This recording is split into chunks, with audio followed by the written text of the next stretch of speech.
Here we go. Hey, recording in progress.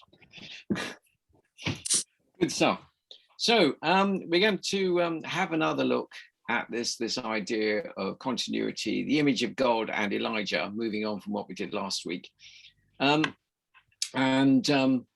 thought I'd just do a quick reminder and then a little short conversation about what anybody has, or if you've taken things away from it, what kind of things have you noticed that you've held on to, that you've thought about again, or maybe if you looked at the recording of last week, what stood out for you in what we've been doing. So just to remind us, we looked at that picture of the way the ancient world saw the world, earth, heaven, and all of that, how that all sort of fitted together for them. And then this idea of the chaos monster and good old Marduk challenging it with his double-ended forks, which looked very exciting to me. And how we talked about how we're concerned about chaos, this never-ending sort of conflict between the forces that build things up and the forces of chaos that destroy them. And we were reminded of those things that have happened maybe in our own lives, of the sort of financial stuff and coronavirus and so on coming along.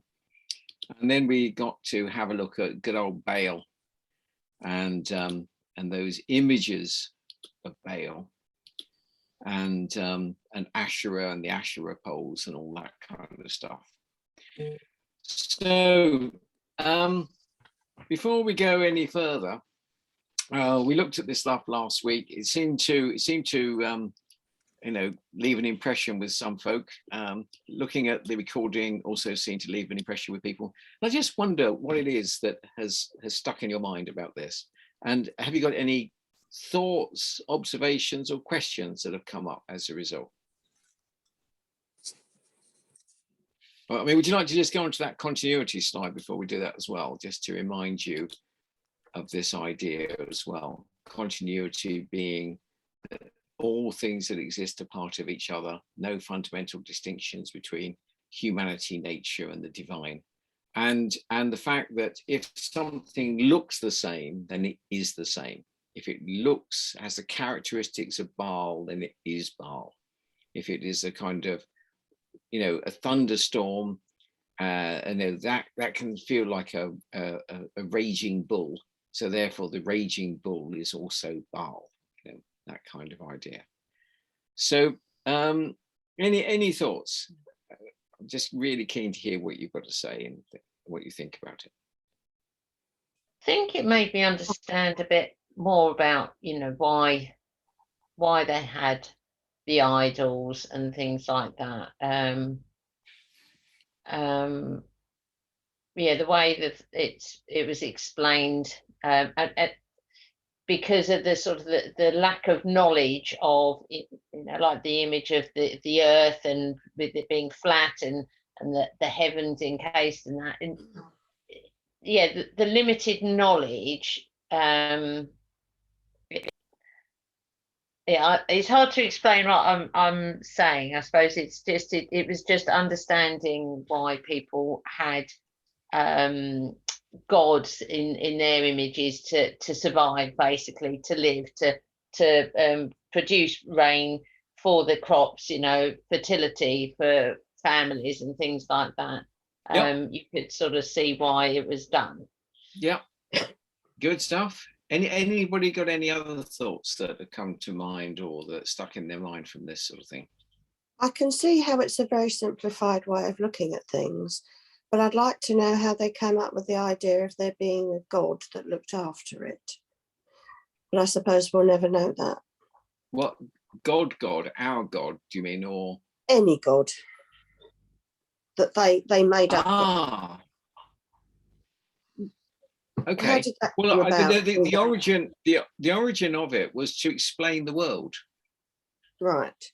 Because if you think about it, if there was no if there was no idea of God and there were no idea of gods, And if you were just like, you know, going about your daily life, most people sense that there is some kind of more than just us as people. Most people have a feeling that there's some kind of what we might call a spiritual element in life. And so people would have started saying, well, what is that? You know, what is that all about? There's this thing that I sense is spiritual. If I experience that, well, why is that not something that's experienced by an animal? Or could it be experienced, you know, is it part of the way I relate to the world around us? I mean, that's the idea of the way New Age people think. They say, I have this in me.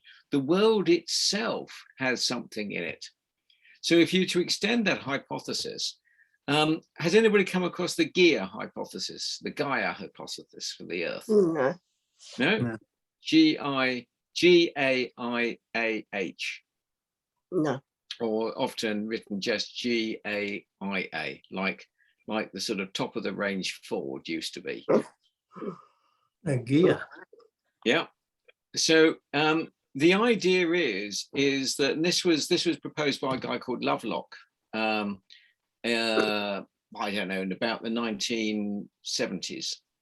And the way they saw it was that the Earth is like the Mother Earth. It's like a living organism. That sounds like a reasonable thing to say, doesn't it? Yeah. The whole Earth is like a living organism. And if you've got a living organism, it has a self-sustainable ecosystem that lives in and around that organism, that keeps that organism alive and working effectively. Now, the theory was, if that gets out of balance in some way, so that, for example, you have too many of one type of creature on the Earth, they will upset that balance. And what happens with any organism when it gets ill or sick? What usually happens? What's one of the symptoms of getting sick? You spread it. Sorry? You spread it to other people. No, that's the contagion bit. What happens to you as an individual? What happens to you as an individual? Often when people get sick, what is one of the characteristics that happens? Temperature? Yeah, they get hot. You get a temperature. Thank you, Kate. All right. Okay. Yeah. Got you. Yeah. Yes. Okay. Yeah. So you get, you get flu or something like that. You often have a raised temperature, and quite often the raising of the temperature is there to enable the chemical process, the defense process mechanisms in the body to work effectively. Now, this was back in the 1970s, where the idea was the Earth was supporting far too many humans and wasn't going to survive if it had too many humans. And the suggestion was that the Earth itself, as a self-balancing organism, would automatically start to introduce its own defense mechanism to make the Earth survive.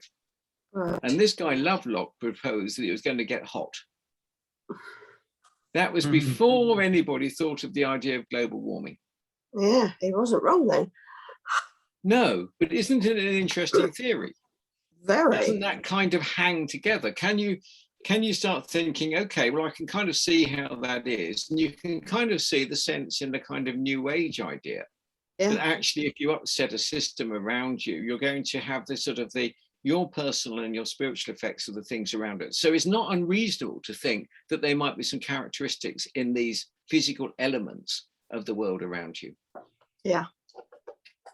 So that's the kind of idea about how this developed. Interesting. I like that. Thank you. Thank you. Yeah, I just had this feeling about, reading all about Baal and all that, as initially to say, gosh, these people were really weird and they were a bit simple, and that because they didn't really understand how things happen.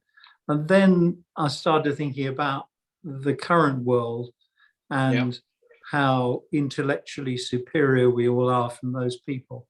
But that we talked about sex, power and wealth as being the gods. But then I started thinking about the gods that people make, the Christian gods the one that we believe in, the Muslim gods, the Hindus and what they believe in, the Jews and the Buddhists. And I just realized that, we've sort of come full circle. We've come from a place where there were many gods, and we're back, thousands of years later, with many gods outside of religion and many gods within religion. Yeah. Yeah, absolutely right. And you've only got to look at a few of the Eastern religions to see lots of gods. And actually, interestingly, if you look at those religions, you find that the gods are associated with particular animate activities. So this hasn't gone away. No, exactly. and the idea of an image carrying the substance of someone. Well, let me tell you what they used to do in the ancient Near East. If you had you can go and see this again in the British Museum. We can go and see some examples of this. There was a king who liked going and invading other countries nearby. Not uncommon, right? The only trouble is that once he'd invaded them and subdued all the people, and he came to some kind of arrangement with them, and he said, if you behave like this, then I'll treat you like that. That was the way the treaties used to work with people they'd invaded. If you pay me these dues, I will provide you with protection. It was like a kind of early national protection money. Yeah. Now, very, very common. The question is how did you make sure they obeyed the rules? When you went back, when you as a king invaded that country, then you went back home, how did you make sure they obeyed the rules when you weren't there? By being brutal to the people who disobeyed the rules. Ah, yes, well, you can do that. But that means to say you have to have a lot of your own people committed to managing them. So I'll tell you one of the things that the kings came up with in those days. They said, I know what we'll do. I'll make a statue of myself that looks like me. Because if it looks like me, it is me. And if I put that in the middle of their country, and if I put it in all their major towns, they will know that I'm watching what they're doing. You think that's a good idea? Well, Saddam Hussein thought it was. Well, that wasn't so long ago, was it? No. and Stalin had much the same idea. Yeah, that's true. Lenin, yeah. North Vietnam. Yeah. Yeah. And Ceausescu. Yeah. Yeah. And then maybe, well, what about the flag that we might plant in a location? What does that say? Belongs to me. Yeah, it's the image, the representation of that country in that place. And what is the first thing when you want to rebel? What do you set fire to? Flag. Yeah. Yeah. And what about the currency? Image. Put your face on the back of a coin or a note. Yeah. Notes and How long's that been going on? Yeah. How long's that been going on? Since Roman times or before? Yeah, way before Roman times. So just think about that. What are you representing when you're representing the currency and putting your face on it? Control. Yes, but you're also endorsing it with the values and the attributes of that nation. That's what makes the value maintained. That's what maintains the value of that thing. It's not necessarily the value of the metal in it. It's the value of what that banknote represents. Yeah.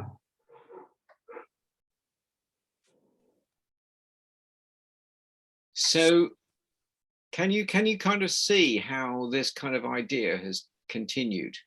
Definitely.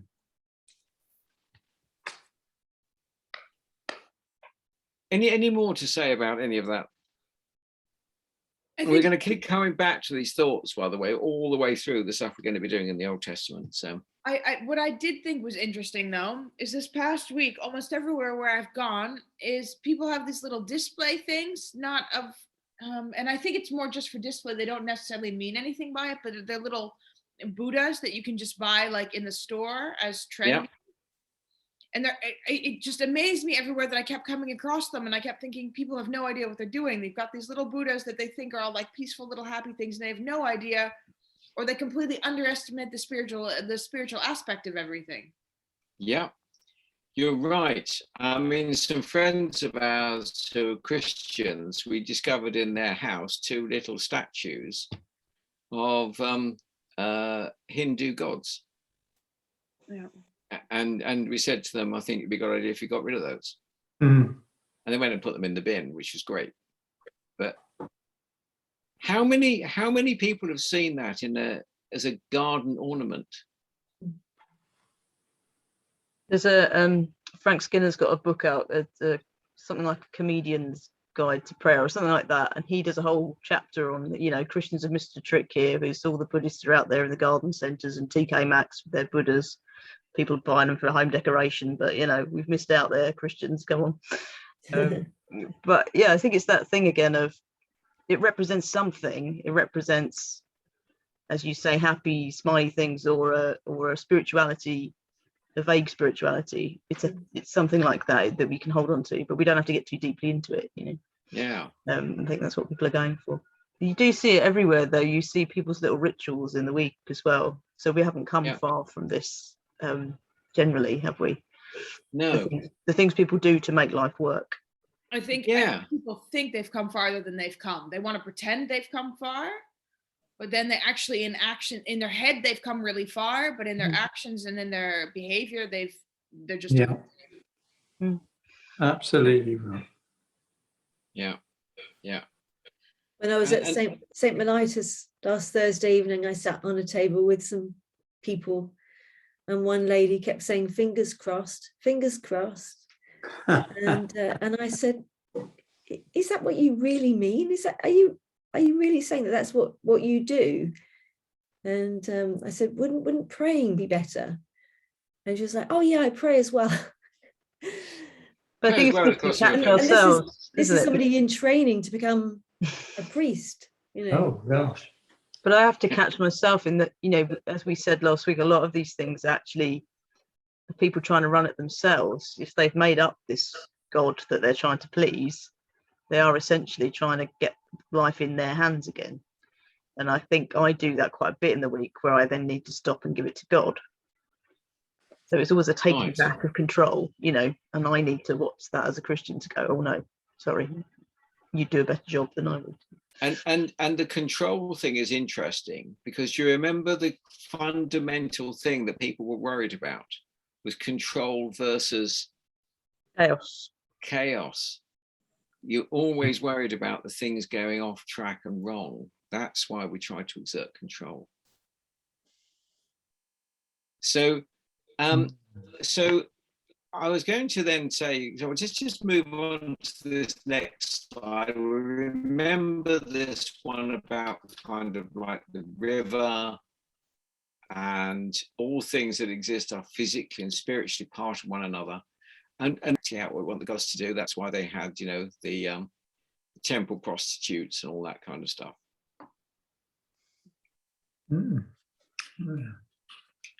Now, the question I'd like to ask, though, is that if these images are so important, and you can have these images of the king or something in a different country, and there was images of all of these other deities, why are there no images of God? Our God.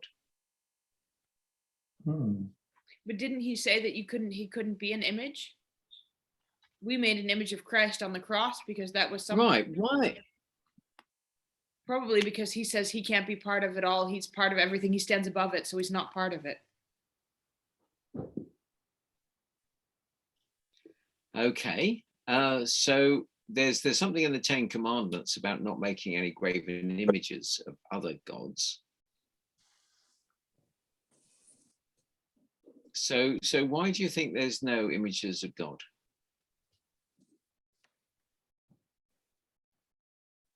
Because he's too big.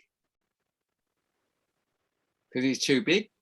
Difficult to draw a picture of him because he's outside the system? You know, I mean, some of the Renaissance artists had a good go at trying to do it. And I know Ron has his own particular thing in his own Church of Jesus, you know, in a very big and elaborate way. But I mean, whenever he's appeared, he's sort of appeared in clouds of, well, clouds and fire, and you know, it's in different forms, isn't he? And so we haven't really been, we don't know what God looks like, do we? No. So just think about this for a minute. Do you remember us therefore having a look at this? Do you want to just read that?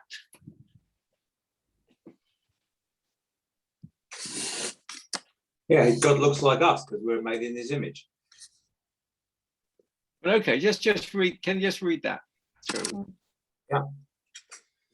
So then God said, let us make human beings in our image to be like us. They will reign over the fish in the sea, the birds in the sky, the livestock, all the wild animals on the ground, and the small animals that scurry along the road.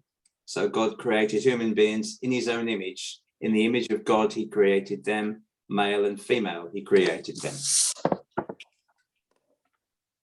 Right. So who are the images of God? Us. Us. Yeah. If we are the images of God, you don't need any other images.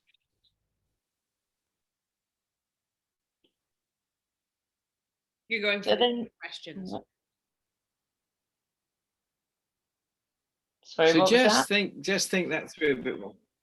I think my internet connection is looking a bit lousy. Yeah. Shall I see if I can switch to a different carrier? Because Yeah. I might just have to stop this for a second. Going a bit lazy sounding voice, yeah. Drawing.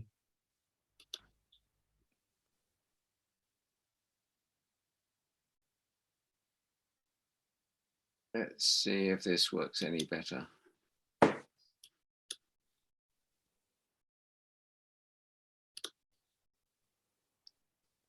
Okay, let's just see if that works better. Mm-hmm. Ooh, Is no, that we lost better or you. worse? We just Well- lost you then for a second. Right, yeah.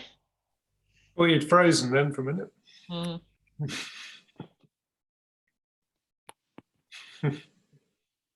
Give it a go. Try it for a minute or two. See how it goes.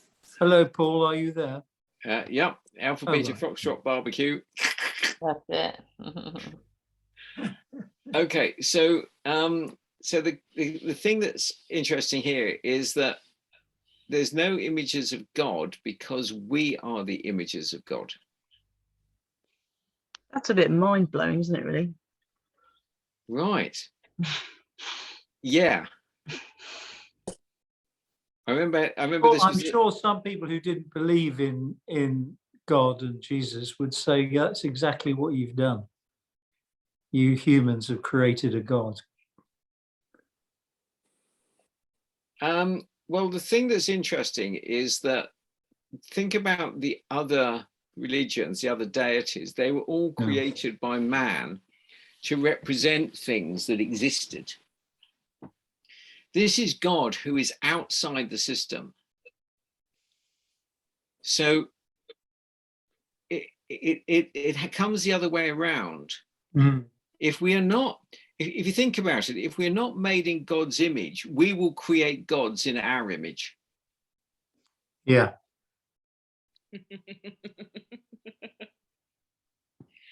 So if we don't have put someone above us, we'll put little people below us. Right. So isn't I mean, just think about that, just think that through a bit more. And then think about that king. Remember, the king in another country left his image there to run the other country. Mm. just follow that through and think about God creating the earth. What's he doing? But humans all over it too, aren't they? Correct. He subcontracted the responsibility of earth to humans. That's why you get this crazy thing where he gave the earth to the humans to look after.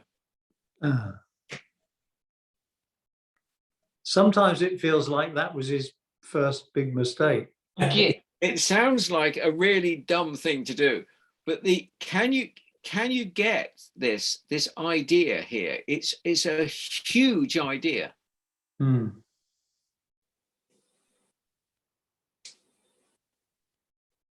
And it's spectacularly difficult to get your head around it. Hmm. I remember when we started studying theology, we were given 3 books to read before we started our first course, which was the one we did, the master's course, rather than the one we did at St. Mellitus. And one of them was called the Imago Dei, which is the image of God in Latin. And I have to say, a more impenetrable book I have never read. But because it was a completely new thought for me. I just had no clue about this. And so we ended up writing a couple of essays on all of this stuff. And it was quite stretchy. But by the way, it was when I was writing an essay on this very subject that the design came for my present business. It was while I was writing that essay that the complete design for the technology we built our entire business on was kind of downloaded, and I could draw it on one page of A4. Wow. And it's based upon the idol in the temple and the king invading a foreign land. And shall I tell you what the idea was about that? Was that the king invaded the foreign land, and the king had several statues in different countries, and he wanted to take the power of his God with him wherever he went. And this was a real king in the Middle East. So guess what he did to take the power of his God with him wherever he went? I'm going to tell you now. He made a statue of himself and he put it in the temple looking at the idol of the God that he wanted to take the power from. So they looked at each other in the temple. And so if the God was present in the idol and he was present in the statue, surely they could exchange the power of that God so that he would receive it and take it with him wherever he went. Has everybody got that idea? That's a cool idea, isn't it? Yeah. If you're It does sound like your business. Well, the thing is that if you're constantly looking at your God, you'll take its power, the power of your God, with you wherever you go. Isn't that a good thought for us? Yeah. So the idea for our business is, if you've got a source of data and you want to make it available to other people that are not you, but do so safely and securely, you have a version of it, a virtual version of it in the temple. And you have a virtual version of you in the temple, a digital twin of you in the temple, meeting a digital version of the other one. And you exchange between you in the temple. And then the real one gets to hear about it from your digital twin. That was the technology concept. Wow. And that is exactly what's now working. Maybe. So let's continue this exciting story. So this idea of being made in the image of God is what gives us our identity, our value, and our worth. Because you are each made in the image of God. carry God's substance with you wherever you go. Do you remember we did that comparison between the ancient culture and the God of the Bible? And we said they had many gods. Humanity was pretty worthless. Creation arose out of the conflict between them. The ethics was different for every different deity, and magic and ritual were important. With our God outside the system, there's one God. Humanity is highly valued. Creation is an intentional design. Ethics are constant and consistent, and magic and ritual have no influence. And to bring this up to date, do you remember we had that passage in 2 Corinthians? Does anybody want to read that? Yeah. Yeah, go on then. Yeah, I'll read it. Yeah. So, but whenever someone turns to the Lord, the veil is taken away. For the Lord is a spirit, and wherever the spirit of the Lord is, there is freedom. So all of us who have had that veil removed can see and reflect the glory of the Lord. And the Lord, who is the Spirit, makes us more and more like him as we are changed into his glorious image. Thank you. Does that make more sense to you now, that passage in 2 Corinthians? You know, but the veil that he was talking about was about Moses coming down the mountain after having met with God. And, you know, he had a veil to cover his face because it was shining from meeting God. That's where the beginning of that came from. But notice that the difference between our God and other gods is that word, you're meeting the Spirit of the Lord is in you, and the Spirit of the Lord brings freedom, not control. So when you wanted to get rid of chaos, you try to exert control, which often that God stops you having the freedom. But with our God, you get freedom as well as an ordered world.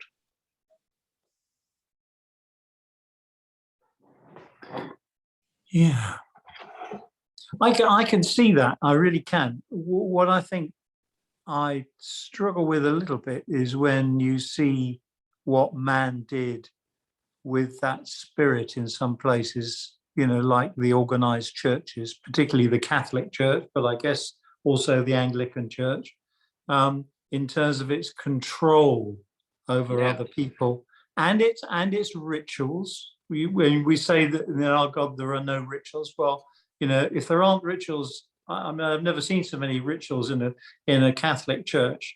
I mean, they're just everywhere, aren't they? Mm-hmm. So I just feel that man has organized those religions, and that's what I feel sometimes a bit difficult about, not about our church in little old Stebbing at all, but the organization behind it, right, I find is a little bit controlling, well, quite a lot controlling in some ways, and isn't that freedom that we talk about here. Exactly. So what's the image that's being venerated in those religious practices? The church itself. The image is the church itself. The God becomes the church itself. Exactly. Rather than God being changed into the image of God to reflect the glorious image of God and to bring freedom. That's a tough call, because can you see how that's exactly what the devil would want to happen, is to misdirect the focus for your worship. Mm.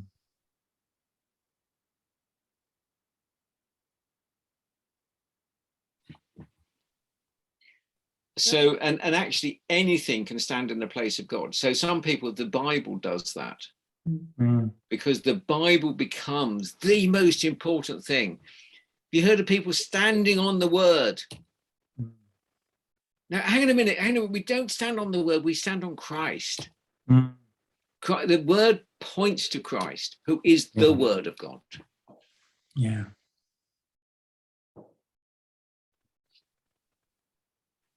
Is this helpful for people, all of this? Yes. Very helpful for me. That's really good. So it's really important to get this stuff right. So again, we've got that identity, the value and the worth coming from this. And just somebody wants to just read that Colossians 3:10.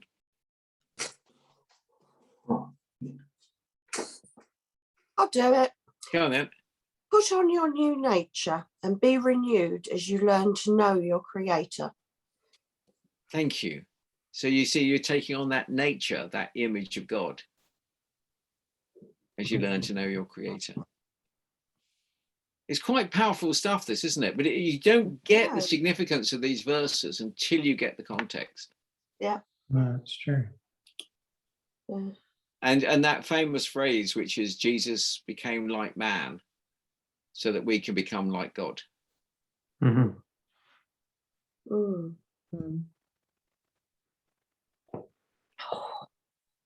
It's extraordinary stuff. You know, I remember Graham Tomlin coming out with that great line, which was, we're designed to be like God, but most of us settle for just being nice.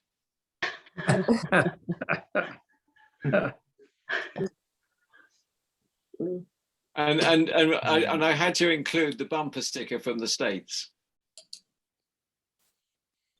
Yeah. And I just changed it a bit. Yeah.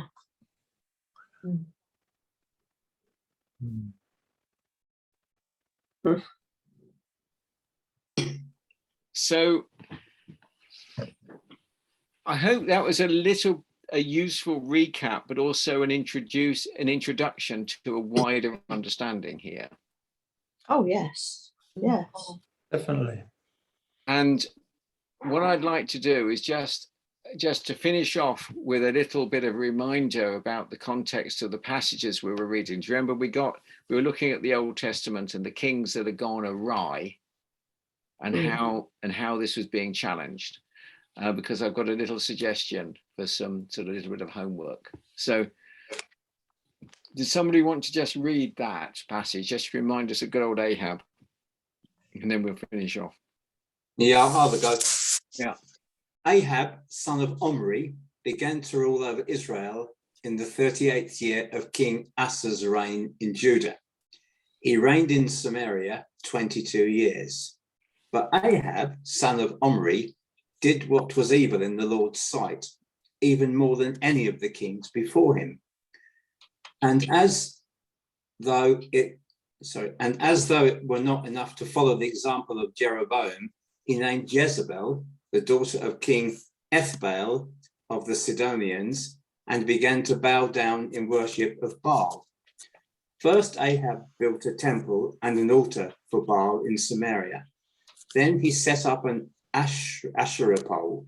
He did more to provoke the anger of the Lord, the God of Israel, than any of the other kings of Israel before him. It was during his reign that Hiel, a man from Bethel, rebuilt Jericho when he laid its foundations. It cost him the life of his oldest son, Abiram, and when he completed it and set up its gate, it cost him the life of his youngest son, Segub. This all happened according to the message from the Lord concerning Jericho, spoken by Joshua, son of Nun. Great, thank you. I wouldn't have volunteered. Yeah, I'm glad you did. Well done, Ron. Keep going. You'll get good at hard words. So this was the context for Ahab, who had, screwed things up. And I now just want to let good old Elijah come on the scene. And does somebody want to just read the first verse of the next chapter? Yeah, I'll do that.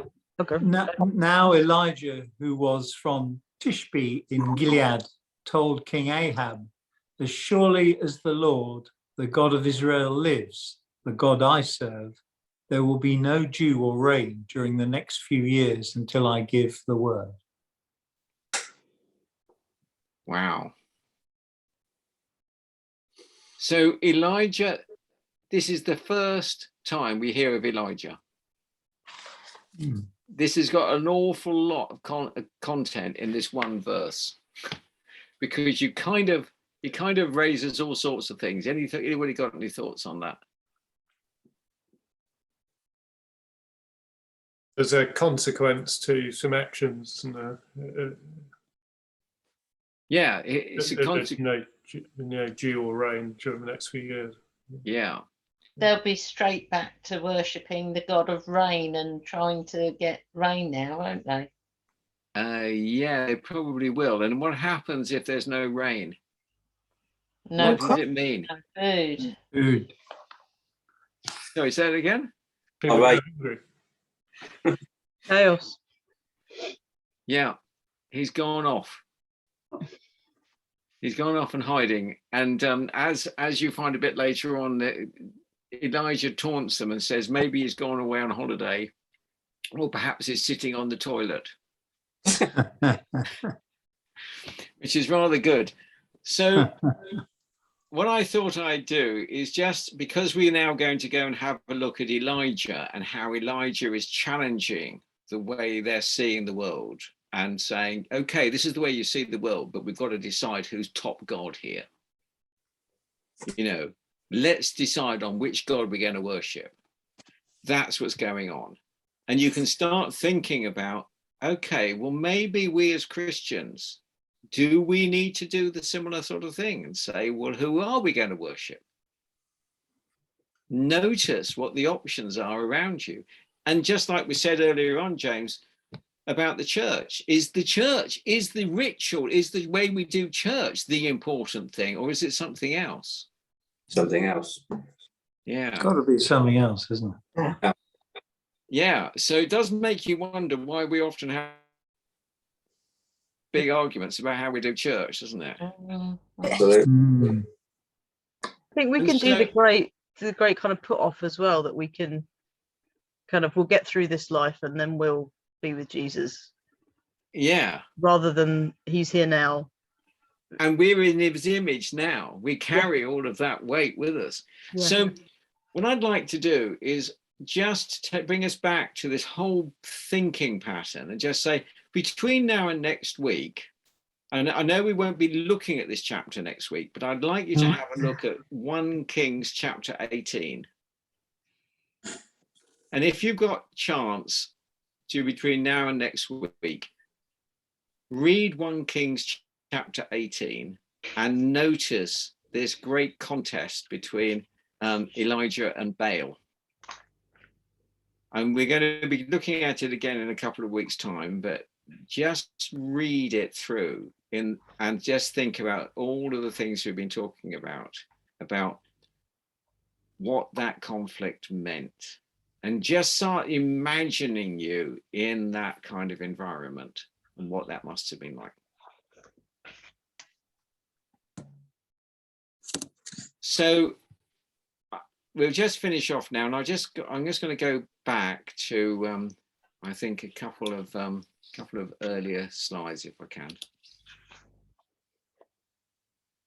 and just remind us of these things about, we can now see the glory of the Lord. We can be changed into his glorious image and put on your new nature to be renewed as you learn to know your creator, that new nature that makes us more and more like him. So shall we just wrap up with a prayer around this? So Lord, we thank you that you are the extraordinary God who made us to be like you. And what's more is you trusted us to be like you in the way of looking after the earth and all of creation. It's an amazing thought to think that you made us in your image, and that Jesus came so that we can be restored to that place of being like you, so that we can inhabit your kingdom and bring your kingdom about here on earth as well. So Lord, will you help us to grasp something of that awesome but humbling thought of us carrying your image, being your image on earth as we lead each day, and knowing that it's more extraordinary than we can imagine. That gives us our identity, our value, our worth, and our purpose. And will you enable us to grasp something of how wonderful that is for each of us in the week ahead? Mm. Amen. Amen. Thank you very much, Paul. Thank you. Yes. Well, I hope you found that